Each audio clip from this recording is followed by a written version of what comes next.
Last month, the Palestinian Authority were reported to have said that they were quite disappointed in the non-involvement of the European countries in this situation, blaming the European involvement in the war in Ukraine for that.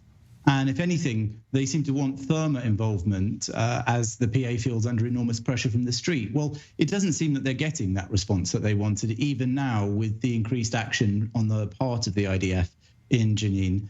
They may not be wrong, it seems. The reaction's been quite muted from the EU. Not much has been said. And even scouring through Twitter, you can only find brief mentions of the situation.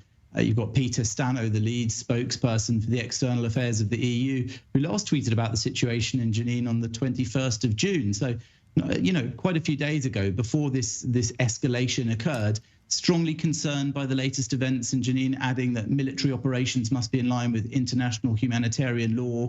And the EU calls on Israel not to proceed with plans for more construction in settlements, which are illegal and an obstacle to peace. And that's the sort of message that's repeated,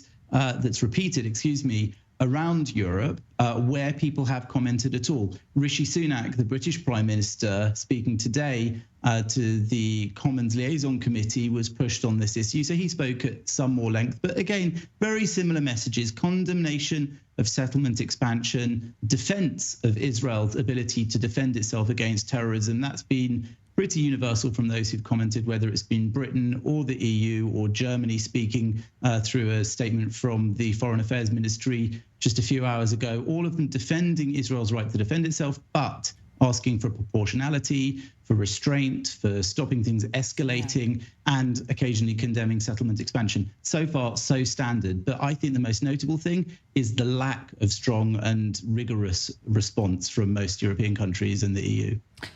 So Owen, so far, Jerusalem updating Washington beforehand, before this operation began, keeping it in the loop. And I do want to note, to circle back to last night, the Netanyahu address was made from the 4th of July celebration at the U.S. Embassy in Jerusalem. Coincidental, maybe, symbolic, very much so.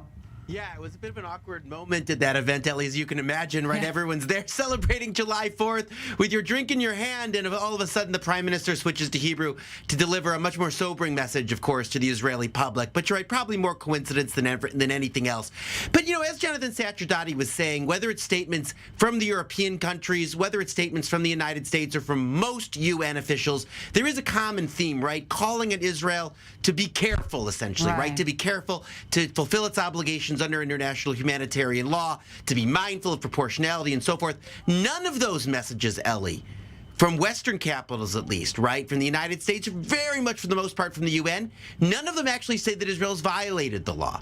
Right? Simply saying Israel has to be careful. And I think it's a testament to what at least the Israeli military has done so far and how it's being received internationally. There's obviously concern because of history and because of context, but there haven't actually been real accusations that Israel's violated the law. So that's a common thread in all the statements. As for the American response specifically, go back a week or two. And I remember in our I-24 News studio, right, talking to this point, concerned that because of the Israeli government's policy on settlements and on other issues where the United States was so upset and the Biden administration really unhappy about it, that would mean that there would be much more limited American backing come the day of an Israeli military operation in Jenin. I remember saying on air, Ellie, time and again, that just wasn't the case, right? That would not translate into the United States actually not supporting Israel in a good faith military operation. That is, of course, what's come to pass. The U.S. has supported, the Biden administration has supported, of course, wanting Israel to be careful. Pointedly, the State Department saying it wants to see the Israeli and Palestinian security teams continue to work together,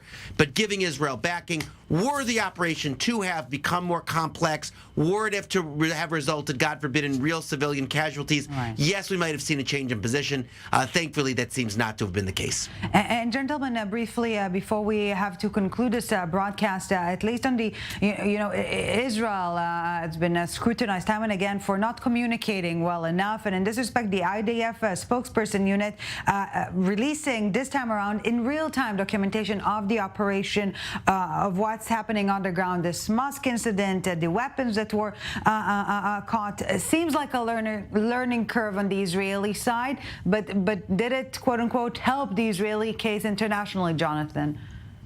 Well, it's hard to know what helps or hinders the Israeli case. Certainly, there's a lot of opposition to Israel at moments like this among certain parts of British and European society. But as you say, I think there is a drip, whether it's things like that or whether it's just a general fatigue with dealing with what seems like a very familiar situation when Europe is really engaged in its own war far nearer to home. And I think perhaps people's interest lies a bit more there, perhaps as the Palestinian Authority was saying. But I think a combination of all those things and better communication on the part of the Israelis, perhaps also a better understanding on the part of the Europeans of what it's like to live in an environment where terror attacks are sadly becoming more common even within Europe itself over the years, obviously not on the scale that Israel has to suffer them, but perhaps there is an increased understanding there as well. Combination of all those things put together maybe means less condemnation, less harsh condemnation, more disinterest than anything else.